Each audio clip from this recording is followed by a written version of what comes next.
இன்றைக்கி hotel association சார்பாக என்னை அழைத்திருந்தார்கள். அதற்காக இன்றைக்கி ஹோட்டல் அசோசியேஷன் மீட்டிங்கில் கலந்துருக்காக வந்திருந்தோம். கலந்துரையாடல் நிறையா நடந்துச்சு. கொடைக்கானலை மேம்படுத்துறது பற்றி, விடுதிகள் தரத்தை மேம்படுவது பற்றி, உணவு தரத்தை மேம்படுவது பற்றி, பியூரிஃபிகேஷன் ஆஃப் வாட்டர், சுத்தமான குடிநீர் வரக்கூடிய சுற்றுலா பயணிகளுக்கு. ஏன்னா குடிநீருங்கிறது முக்கியமான விஷயம். ஒன்று குடிக்கிறதுக்கு, அதே குடிநீர் தான் சமைக்கிறதுக்கு.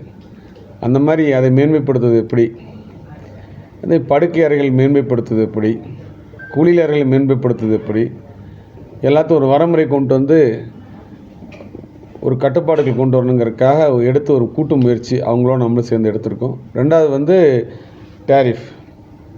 இந்த டேரிஃபெல்லாம் எப்படி கண்ட்ரோல் பண்ணி பண்ணுறது, எந்த மாதிரி டேரிஃப் வைக்கிறது, வர்ற சுற்றுலா பயணிகள் மகிழ்வாக எப்படி அனுப்புறது அப்படிங்கிற கருத்தை பகிர்ந்துட்டோம். அதை தாண்டி அவங்க கருத்தை சொன்னாங்க. குடிநீர் ஒரு நாளைக்கு சுத்தமாக வருது, ஒரு நாளைக்கு சுத்தம் இல்லாமல் வருது, அரசாங்கத்தில் செய்ய வேண்டிய கடமைகள் என்னென்னு சொன்னாங்க. டிராஃபிக் ஜாம் ஆகிறத பற்றி, உணவுகள் செஞ்சு வச்சிட்றோம், காலையில் போயிடுறாங்க, மத்தியானம் உணவுகள் செஞ்சு வச்சிட்றோம், அவங்க டிராஃபிக் ஜாம் ஆகிட்டு வர முடியறதில்ல, அந்த உணவுகளை வீணாகிடுது. அதேமாதிரி ராத்திரியிலையும் டிராஃபிக் ஜாமில் சனி ஞாயிறுலாம் ரொம்ப கஷ்டம். மத்தியானம் சாப்பிட வரேன்னு சொல்லிட்டு போவாங்க, ஆனால் மத்தியானம் சாப்பிட வர முடியறதில்ல அவங்களால, அந்த உணவுகள்லாம் கெட்டு போயிடுது. காரணம் டிராஃபிக் ஜாம்னு இந்த மாதிரி சுற்றுலா பயணிகளுடைய சௌகரியத்தை பற்றி தான் இன்றைக்கி இந்த கலந்துரையாடல். சுற்றுலா பயணிகள் எப்படி மேம்படுத்துறது அப்படிங்கிறது, அப்புறம் அவங்களுடைய கோரிக்கையிலான வரைமுறைப்படுத்துது மாஸ்டர் பிளான், அதை வரைமுறைப்படுத்தி அதுக்கான உதவிகள் செய்ய சொல்லி கேட்டாங்க. கண்டிப்பான அதுக்கான முயற்சிகள் எடுக்கணும்னு சொல்லியிருக்கோம். அதேமாதிரி கார் பார்க்கிங், இந்த மல்டி லெவல் கார் பார்க்கிங் இப்போது அவங்க என்ன சொன்னாங்கன்னா, 6 மாதத்துக்கு முன்பு ஆணையர் எங்களை அழைத்து சொன்னார், இந்த மாதிரி மல்டி லெவல் கார் பார்க்கிங்க்கு ஒரு ப்ரொப்போசல் வந்திருக்கு, அதை எக்ஸிக்யூட் பண்ணலான்னு இருக்கோம் அப்படின்னு சொன்னப்போ எங்களுக்கு கேட்டு நடைமுறை கொண்டு வந்ததாக அந்த வியாபாரிகள் சங்கம் சொல்லியிருக்காங்க. சரி, நம்ம ஒரு கமிட்டி போட்டு இதை நடைமுறை கொண்டுறதாக சொன்னதாக அவங்க தகவல் சொன்னாங்க. இப்போது என்னை அழைத்தார்கள், அங்கே சென்றிருந்தேன், அதை சொன்னாங்க. அதை சொன்னப்போ திருப்பி இப்போ என்ன சொல்கிறாங்கன்னா, ஆணையர் 6 மாதத்துக்கு முன்னாடி அதிகாரிகளோட நாங்களை அழைத்து உங்களோட பேசி ஆலோசனைக்கப்புறம் தான் முயற்சி எடுப்போம்னு சொன்னாங்க. இப்போ எந்த ஒரு நடவடிக்கை இல்லாமல் திடீர்னு காலி பண்ணுங்கன்னு சொல்லிவிட்டு, இங்கே மல்டி லெவல் கார் பார்க்கிங் வருது, காலி பண்ணுங்கன்னு சொல்கிறாங்க. எங்களை எதுக்குமே கூப்பிட்டு சொல்லலை, முன்னறிவிப்பு இல்லைன்னு அவங்க சொல்கிறாங்க. அவங்க கருத்து சொன்னாங்க. இன்றைக்கி சனி ஞாயிறு விடுமுறைங்கிறனால ஆணையர் வேறு இங்கேருந்து மாறுதலாகி போனதுனால புது ஆணையர் வரட்டும், பேசிட்டு உங்களுடைய கருத்துக்களையும் சொல்லுங்கள், அரசாங்கத்துடைய கருத்தையும் கேட்டு விதிமுறைப்படி என்ன பண்ண முடியுமோ அதை சரி செய்யலான்னு சொல்லி அவங்களுக்கு வாக்குறுதி கொடுத்துட்டு வந்திருக்கோம். ஆணையர் வரும் வரை காத்திருங்கன்னு சொல்லியிருக்கோம். கண்டிப்பாக காத்திருங்கன்னு சொல்லியிருக்காங்க. அதிகாரிகள் விட்டு ஆணையர் வந்ததுக்கப்புறம் பேசிட்டு அடுத்த கட்ட நடவடிக்கை போகலாம், அதோட நடவடிக்கை தீர்வுபடுத்தி வேகப்படுத்தாதீங்கன்னு சொல்லி அவங்ககிட்ட ஒரு சின்ன விண்ணப்பம் வச்சுருக்கோம் அதிகாரிகிட்ட. அவங்களும் சரிங்கய்யா வரட்டும், ஆணையர் வரட்டும், பேசிட்டு செய்யலான்னு சொல்லியிருக்காங்க. அதான் இன்றைக்கி நடந்த கலந்துரையாடல். எல்லாமே ரெண்டுமே அவங்களாகட்டும் இவங்களாகட்டும், ஹோட்டல் சங்கமாகட்டும், அங்கே கடை வச்சுருக்கவங்களாகட்டும், எல்லாருமே சொல்கிறது அவங்களுடைய நல்லதை விட வரக்கூடிய சுற்றுலா பயணிகள் சிறப்பாக சந்தோஷமாக வந்துட்டு போகணுங்கிறது தான் வெளிப்பாட்டாக எல்லாமே வைக்கிறாங்களே தவிர, இதில் யாருமே சுயநலமாக ஒரு கருத்து கூட இன்றைக்கி சொல்லலை. ஹோட்டல் உரிமையாளர் ஆகட்டும், இல்லை அங்கே கடை வச்சுருக்கவங்களாகட்டும், யாருமே ஒரு தனிப்பட்ட கருத்தை சொல்லலை. எல்லோரும் சொல்கிற ஒரே கருத்து, வரக்கூடிய பயணிகள் நல்லா இருந்தால் தான் நம்ம நல்லா இருக்க முடியும், எல்லாம் செழிப்பாக இருக்கும், அவங்க சந்தோஷமாக இருந்தால் தான் நம்ம சந்தோஷமாக இருக்க முடியும், அவங்க செலவழித்தால் தான் நம்ம வாழ்வாதாரம் நல்லா இருக்கும். ஆனால் சுற்றுலா பயணிகள் நிறையா வரணும், கொடைக்கானலை மேன்மைப்படுத்தணும். மேன்மைப்படுத்தின அடுத்த முயற்சி ஒரு சட்டமன்றத்தில் நீங்கள் எடுக்கணும். எங்களுக்கு கருத்துக்களை கேளுங்கள், கருத்துக்களை அரசாங்கத்தில் நீங்கள் எடுத்துரையுங்கள், எழுத்து மூலமாகவோ இல்லை சட்டமன்றத்தில் பேசுங்கன்னு சொல்லியிருக்காங்க. அதுக்கான முயற்சி எடுக்கிறேன்னு சொல்லியிருக்கேன். இதுதான் இன்றைக்கி நடந்தது. உங்கள் கேள்வி தான் நீங்கள் கேட்கலாம். கொடைக்கானலில் பார்த்தீங்கன்னா சாலை அதிகம் ரொம்ப குண்டு குழியுமாக இருக்குங்க. ஒரு கட்சியினர் மரத்தை நடவு பண்ணுறாங்க, ஒரு ஆளுங்கட்சி சீரமைக்கிறாங்க. நம்ம தரப்பு தொகுதி எம்எல்ஏவை நம்ம என்ன சொல்கிறோம்? அதாவது இது அரசியலாக பார்க்காம ஜென்ரல் பப்ளிக் வரக்கூடிய சுற்றுலா பயணிகளுக்கு எது சௌகரியமாக இருக்கோ அதான் யோசிக்கணும். அதனால் சுற்றுலா பயணிகளுக்கு இப்போ என்னை பொறுத்த வரைக்கும் இது அரசியலற்று ஒரு கொடைக்கானல் இந்த ஊர் வாசிங்கன்னா, இந்த ஊர் வாசியாக சொல்கிறேன், மக்களுக்கு எது நல்லதோ அதை மட்டும்தான் செய்ய வேண்டும். இந்த அரசியலேருந்து எடுத்துகிட்டு அது எங்கெல்லாம் உங்களுக்கு குழி குண்டு இருக்கோ அதெல்லாம் நிறச்சி தான் ஆகணும், ரோடு நல்லா போட்டு தான் ஆகணும், எங்கெல்லாம் குறுகிய சாலை இருக்கோ அந்த சாலையை பெருசு பண்ணி தான் ஆகணும். அதுக்குண்டான முயற்சி தான் செய்யணும். இது அரசியலுக்கே அல்ல. நமக்கு முக்கியம் வந்து கொடைக்கானல் வாழ்வாதாரமே சுற்றுலா பயணிகள் தான். அவங்களுக்கு என்ன சௌகரியமோ அதான் செய்யணும். ரோடுகளை சரிப்படுத்தலாம், ரோடுகளை அகலப்படுத்துறதுக்கான வேலைகள் கண்டிப்பாக ஆரம்பித்து விட்டோம். தேர்தல் வாக்குறுதியாக சுற்றுலா தலங்களுக்கு செல்லக்கூடிய ஒரு வழிப்பாதையை வந்து மாற்றித்தரும்னு சொல்லியிருந்தீங்க. வெற்றி பெற்று இன்றைக்கி சிட்டிங் எம்எல்ஏ உட்காந்து 2 மாதம் கடந்துருச்சு. உங்களுடைய தரப்பு அதான் அதுக்கு 2 3 விஷயம் நீங்கள் சரியான கேள்வி. ஒன்று வந்து நான் தான் வெளிப்படுத்தினேன். என்னுடைய வெளிப்பாட்டை என்ன சொன்னேன்னா, எல்லா ஊருக்கும் வந்து மாற்று வழிகள் நிறையா இருக்குது. ஆனால் கொடைக்கானலுக்கு வந்து ஒரே ஒரு வழி தான். பெருமாள் மலைக்கு வந்துட்டால் அடுத்து கிளாவரை வரைக்கும், அந்த பக்கம் கூக்கால் வரைக்கும் அங்கே இருக்க கிராமங்களாகட்டும் சுற்றுலா பயணிகளாகட்டும் எல்லாத்துக்கும் ஒரே எக்ஸிட் தான் இருக்குது, ஒரே என்ட்ரி தான் இருக்குது. மாற்றணும்னு முயற்சி எடுத்திருக்கோம். அதுக்கான சிறப்பான முயற்சிகள் எடுத்திருக்கோம். என்னென்னு சொன்னால், முதல் முயற்சி பெருமாள் மலை டு வில்லுப்பட்டி ரோடு புறவழிச்சாலை அமைக்கிறது ஒன்று. இன்னொன்று வந்து மறையூர்லேருந்து கீழானவயல், மஞ்சம்பட்டி வழியாக கீழானவயல்லேருந்து மன்னவனூர், கொடைக்கானல். ஏன்னா இப்போ பார்த்திங்கன்னா கீழானவயல்லேருந்து மஞ்சம்பட்டிக்கு தான் ரோடு போடணும். மஞ்சம்பட்டி டு மறையூர் வரைக்கும் ரோடு இருக்குது. கொஞ்சம் மண் ரோடு இருக்குது, தார் ரோடு இருக்குது. ஒரு 10-11 கிலோமீட்டர் போட்டால் இன்னொரு பெரிய ரோடு கிடைக்கும். மக்கள் கொடைக்கானலேருந்து வர்றவங்க, உடல்பேட்டையிலேருந்து வர்றவங்க, கேரளாலேருந்து வர்றவங்க, மூணாலேருந்து வர்றவங்க எல்லாருமே இந்த மறையூர் ரோட்டை பிடிச்சா ஈஸியாக கொடைக்கானலுக்கு போயிடலாம். ஒன்று, அது ஒரு புறவழிச்சாலை. இன்னும் வந்து பழம்புத்தூர்லேருந்து கீழே பொந்துக்குழின்னு ஒரு இடம் இருக்குது, காவலப்பட்டின்னு சொல்லுவாங்க, பழனி பக்கத்தில். அந்த போன ஒரு 4 நாளுக்கு முன்னாடி அங்கே நன்றி சொல்ல போயிருந்தேன். அப்போ பார்த்தேன், முந்தானத்து அதிகாரியோட போய் அந்த பொந்துக்குழிலேருந்து ஆய்வு பண்ணேன். அதுவுமே வந்து ரொம்ப ஒரு 20 கிலோமீட்டரில் பழம்புத்தூர் வரதுக்கான வாய்ப்பு இருக்குது.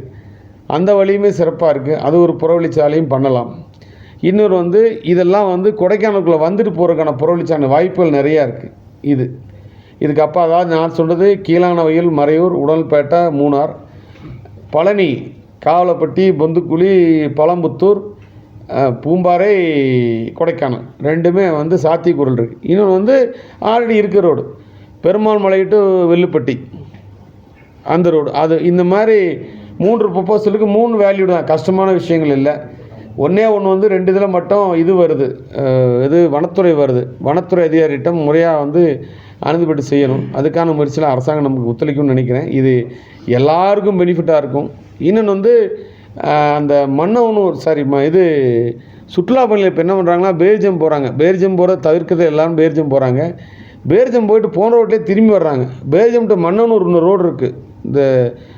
அந்த காலத்தை சொல்லுவாங்க 40 மைல்ஸ் ரோடு. அந்த 40 மைல்ஸ் ரோடு ஓப்பன் பண்ணி விட்டுட்டோம்னா அதுக்கான கோரிக்கை வச்சாச்சு.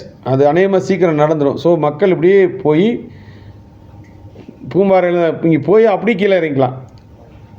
பேர்ஜம் போய்ட்டு பேர்ஜம் கீழே அப்படியே போயிட்டு அங்கிட்டு கவஞ்சி, மன்னவனூர், கிளாவர், கூக்கெல்லாம் போகலாம். புதிய பூம்பாறை வரலாம்.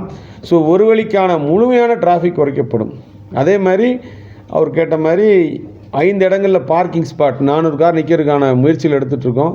அதுவும் கண்டிப்பாக நடும். 5 இடங்கள் முக்கியமான இடங்களில் ஒரு நாளைக்கு 3000 கார் வருதுன்னு கேள்விப்பட்டேன். ஸோ 5 இடத்துல 400 கார்ட்ட 200 கார் அங்கேயே பார்க் பண்ணிக்கலாம். ஃப்ளோட்டிங் கார்ஸ் தான், ஒரு கார் நிற்கும், ஒரு கார் போகும். அந்த மாதிரி விஷயங்களுக்கான முயற்சியும் கடுமையாக நடந்து கொண்டு இருக்குது. பேரிச்சம் வனப்பகுதியை வந்து புலிகள் காப்பகமாக அறிவிச்சிட்டாங்க. நம்ம அந்த பக்கம் ரோடை கொண்டு போக முடியும். சரி, அப்படி பார்த்தா போகிற ரோடு போகுது. நான் கேட்குறது இப்போ பேரிச்சம் போகிறோம் இல்லையா, அது புலிகள் அதைத்தான் சொல்கிறேன், கேட்கணுங்கிறேன். அது இப்போ பேரிச்சம் போயிட்டு தானே இருக்கும். இப்போ நீங்கள் அப்படி பார்த்தா ஏடிஆர் வந்து இப்போ நாங்கள் இதுக்கு போகிறோம், கிளாவரை போகிறேன், கிளாவரும் ஏடிஆரில் தான் வருது. கூக்கால் போகிறேன், கூக்கால் க்ளோஸ் ஆகலை, இந்த ரோடு க்ளோஸ் பண்ணிட்டாங்க. அதைத்தான் சொல்ல முயற்சி தான் எடுக்கணும். அந்த கிளாவர் கூக்காலாம் ஏடிஆரில் ஆனமல் டைகர் சொல்ல தான் வருது. இது வரைக்கும் பேரிச்சம் போயிட்டு இருந்தது தானே. சுற்றுலா பயணிகள் போனதே இப்போ தடை பண்ணி வச்சுக்கிட்டு அதைத்தான் அதுக்கான முயற்சிகள் எடுக்கணுங்கிறேன். முயற்சிகள் எடுத்து, ஏன்னா வரலாற்று சிறப்புமிக்க விஷயம் பேரிச்சம் லேக்குங்கிறது. அதுக்கான முயற்சி எடுக்கலாம். சாத்தியக்கூறுகள் இருக்கிறது, முயற்சி எடுப்பேன். அடுத்து குடிநீர் தட்டுப்பாடு அதிகமாக குறையும். கண்டிப்பாக இருக்குது. தட்டுப்பாடோட கண்டாமினேஷன் அதிகமாக இருக்குது. எங்கே பார்த்தாலும் குப்பையெல்லாம் இருக்குது. குப்பைகளோட தண்ணி கலந்துட்டு இருக்குது. ஹோட்டல்லேருந்து வர கழிவுகள், ஹோட்டல்லேருந்து வர குப்பைகள், கடையிலேருந்து போகிற குப்பைகள், பிளாஸ்டிக், பேப்பர்னு எல்லா பக்கம் நிறைஞ்சு வலியுது. அது தண்ணியோடு கலந்து வருது. லேக்கை சுற்றி சுத்தமான லேக் போய் கச்சன்னு இருக்குது. அது தண்ணி கம்மியாக வர்றதுங்கிறது முதல் விஷயம். தண்ணி சுத்தமாக வரலைங்கிறது 2வது விஷயம். அது 2ஐயும் சரி பண்ணணும்.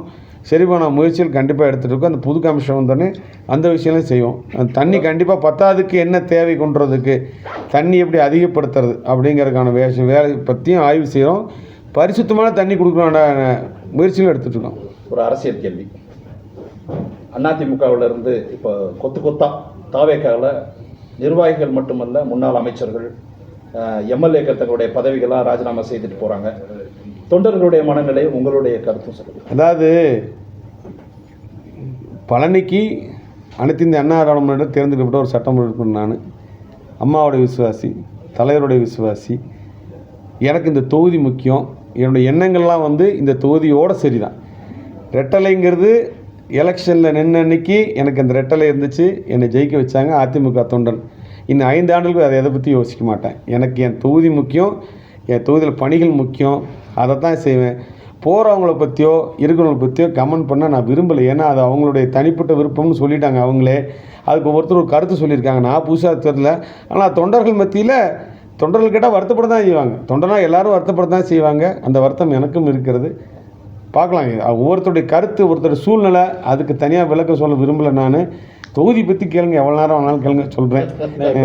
வருவாய்த்துறையில் பார்த்தீங்கன்னா 350க்கு மேற்பட்ட போலிப்பட்டா போட்டிருக்காங்க. போலிப்பட்டா போட்டு எல்லாம் அவங்கவுங்க பயன்படுத்திகிட்டு இருக்காங்க. கடந்த 7 வருஷமாக இந்த வேலை நடந்திருக்கு. தாசில்தாருடைய கீபேர்டை யூஸ் பண்ணி ஒரு 2 அதிகாரிகள் இந்த வேலையை செஞ்சுருக்காங்க. இல்லை, இது நிறைய இந்த மாதிரி கம்ப்ளைண்ட்ஸ் பட்டா மட்டும் இல்லை, நிறையா விஷயங்கள் இருக்குது. முனிசிபாலிட்டிலேருந்து ஆதார் கொடுத்ததுலேருந்து கார்டு கொடுத்தது நிறைய விஷயங்கள் சொல்கிறாங்க. இங்கே ரேஷன் கார்டு கொடுத்தது நிறையா சொல்கிறாங்க. எல்லாம் ஆய்வு செய்வோம், ஒன்றா எடுப்போம், எடுத்து முறைப்படுத்துவோம். என்னென்ன தவறு ஏழை மக்கள் கேட்டிருக்க அந்த 1.5 சென்ட் பட்டா கொடுக்க மாட்டேங்கிறாங்க.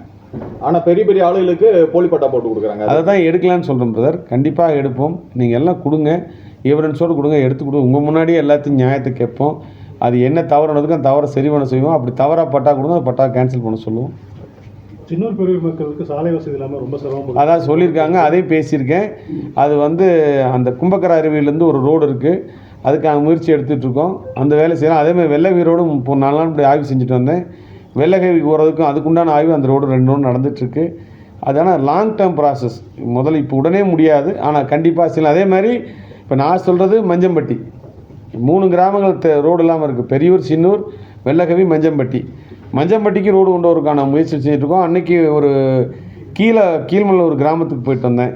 அந்த கிராமம் இதுக்கு கேசிப்பட்டி பக்கத்தில் இருக்குது. நல்ல கிராமம், அருமையான கிராமம், மக்கள் ரசித்து வாழக்கூடிய இடம், இல்லை சுற்றுலா பயணிகள் தெரியாத இடம், சாலை வசதி இல்லாமல் இருக்கான அருமையான கிராமம். உண்மையான ஆதிவாசிகள் வாழ்கிறாங்க. அங்கே போய் பார்த்துட்டு வந்தேன், நடந்தான் போயிட்டு வந்தேன். அந்த கிராமம் மாதிரி கிராமத்துக்கு ரோடு போட்டு விட்டால் இன்னும் சுற்றுலா சிறப்பாக மேன்மைப்படுத்தும். பெரிய ஆறு உள்ளே போடுது. அந்த மாதிரி நிறைய ஊர்கள் இருக்குது, ரோடு போடலாம். அடுத்து கீழ்மலையில் கருவேலம்பட்டின்னு ஒரு கிராமம் இருக்குது. கிட்டத்தட்ட ஒரு 100 பழங்குடியினர் தான் இருக்காங்க. அங்கே பார்த்தீங்கன்னா ஒரு பாலம் கேட்டு ரொம்ப வருஷமாக போராடிட்டு இருக்காங்க. இப்போ பாலம் அவங்க கேட்டது பெரிய வண்டி வாகனங்கள் போயிட்டு வர மாதிரி. ஆனால் அவங்க கட்டி கொடுத்துருக்கிறது நடந்து போகிற மாதிரி கட்டி கொடுத்துருக்காங்க. டெட் பாடியை கூட தூக்கிட்டு வர முடியாது. அந்த இடத்துக்கு நீங்கள் போய் பார்த்துருக்கீங்களா? போயிட்டு வந்தேன். அதுக்கான முயற்சி எல்லாமே இப்போ 2 மாதம் தான் ஆகுது. இன்னையோட 2 மாதம் ஆயிருக்கு. முடிவுகள், தேர்தல் முடிவு அதனால் அரசியலுக்கு அப்பாற்பட்டு தான் பயணிக்கிறோம். அரசியல் ஒரு பார்ட். அது நம்ம அரசியல் கட்சி, அரசியலுங்கிற பார்ட். இந்த கட்சி நம்மளை சட்டமன்ற உருவாக்கி விட்டுருச்சு. அந்த வேலையில் செய்கிறோம். இந்த 2 மாதம் சின்ன சின்ன விஷயங்கள்னால கொஞ்சம் அதில் கவனம் முழுசாக இல்லை. ஆனால் இப்போது இந்த 10 நாள் முழுசாக கவனம் செலுத்தி எங்கெங்கே இந்த மாதிரி பிரச்சனை அதெல்லாம் பார்த்துட்ருக்கோம். கண்டிப்பாக இன்னும் 3 மாதம் அடுத்த பிரச்சனை உங்களுக்கு அது பதில் சொல்லுங்கள். அதே மாதிரி சின்னூர் பெரிய போகிற வழியில் பாலங்கள் போட்டிருந்த கிடப்பில் போடப்பட்டதாக சொல்கிறாங்க. அதெல்லாம் செய்யணும். அதான் சொல்கிறேன். அதெல்லாம் எடுத்திருக்கேன், கம்ப்ளீட்டாக எடுத்திருக்கேன். இன்னும் முழு ஆய்வுடைய அறிக்கை எனக்கு வரல. முழு ஆய்வு அறிக்கை அதிகாரி எல்லாம் தொடர்ந்து மாறிட்டே இருக்காங்க. இன்ஸ்பெக்டர், டிஏபிஸ், ரெவன்யூ ஆஃபீஸர்ஸு, தாசில்தார்ஸு எல்லாம் மாறி ஒரு நிலையை ஆர்மியில் கமிஷன் போயிட்டார். இன்றைக்கி புதுசாக அதிகாரி என்னைக்கு வராங்க அவங்க தான் அந்த நிலைப்பாட்டை சரியாக இருந்தாலும் அடுத்த முடிவில் எடுக்க முடியும். வரக்கூடிய மாதங்களில் கனமழை இருக்குது அப்படின்னு சொல்லியிருக்காங்க. இப்போ அந்த பகுதி மக்கள், சின்னூர் பெரிய மக்கள் அந்த ஆற்றை கடந்து தான் வரணும். பாலங்கள் பாதி வழியில் நிற்கிது. இப்படி அதிகாரிகள் மாறுறாங்க அப்படின்னு சொல்கிறீங்க. நீங்கள் எம்எல்ஏவா? அதான் அதுக்குண்டான முழு முயற்சி எடுத்திருக்கேன். எனக்கு அதனோட ஹிஸ்ட்ரி தெரியல. அந்த ஹிஸ்ட்ரி எடுக்க சொல்லியிருக்கேன். இப்போ தான் சொன்னாங்க. நான் பெரியூர், சின்னூர் போல் வெள்ளவி போயிட்டு வந்துட்டேன். பெரியூர், சின்னூர் போல் போனார்னு சொன்னாங்க. என்னென்ன நடந்துச்சுங்கிற கம்ப்ளீட் டீட்டெயில்ஸ் கேட்டிருக்கேன். அதுக்குண்டான முழு முயற்சி எடுத்துகிட்ருக்கேன். பாலம் போனால் கண்டிப்பாக நீங்கள் சொல்ல நியாயமான கேள்வி நம்ம தான் செஞ்சாகணும். கண்டிப்பாக எனக்கு என்ன சொன்னால் எனக்கு முழுமையாக தெரியலன்னு சொல்கிறேன். அதை பற்றி என்ன நடந்துங்கிறது முழுமையாக தெரியல. முழுமையான தகவல் கண்டிப்பாக உடனுக்குடன் நடவடிக்கை எடுக்கணும். கொடைக்கானல் எம்எல்ஏ அலுவலகம் எப்போ திறப்போம்? எம்எல்ஏ எல்லாமே இல்லையே.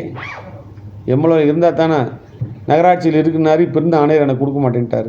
ஆணையர் தர மாட்டேங்க. ஆணையர் வந்து என்ன சொல்லிட்டாருன்னா அந்த மாதிரி ப்ரொவிஷனே இல்லை. அப்போ நான் கேட்டேன், போன எம்எல்ஏ கொடுத்துருக்கீங்க, வேணுகோபால் அண்ணன் கொடுத்துருக்கீங்க, செந்தில்குமார் கொடுத்துருக்கீங்கன்னா அந்த மாதிரி இல்லை. போன தடவை செந்தில்குமார் அலுவலகமே கொடுக்கல, யாருமே தாங்கல, என்கிட்டே ஃபோனில் சொல்லிட்டாரு. அதுக்கப்புறம் அப்படி கொடுக்குற மாதிரி இருந்தால் நான் மேலதிகாரிகிட்ட லெட்டர் கேட்டு வாங்கி கொடுக்கணும், உத்தரவு கேட்டு வாங்கினா சரி வாங்கி கொடுங்கன்னு சொல்லியிருக்கேன். அலுவலகம் கண்டிப்பாக திறக்கப்படும். இல்லைன்னா உங்கள் அலுவலகத்தில் உட்காந்து